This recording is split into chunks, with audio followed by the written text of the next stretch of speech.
وشريهان بالنسبة لي ليست مجرد الفنانة اللامعة المشهورة الخارقة.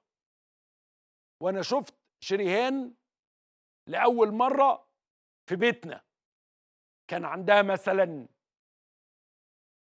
14 15 سنة، ووقتها كانت يعني عندنا في البيت، وكان كلام على انه يتعمل لها فيلم وتبتدي في تدخل مجال السينما.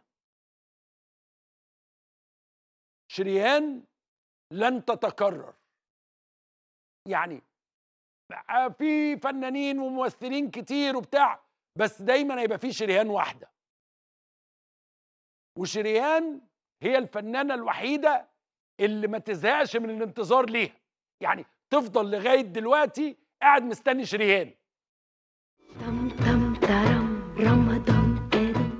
الناس لا تمل من فكرة انتظار شريهان أو أن تطل شريهان. عندما يكون هناك على تويتر صورة لشريهان أو تويتة لشريهان، الناس كلها تحبها. الناس بتحب شريهان. شري فيها ميزة وهي في نفس الوقت عيب قاتل، يعني فيها ميزة وفي نفس الوقت عيب قاتل،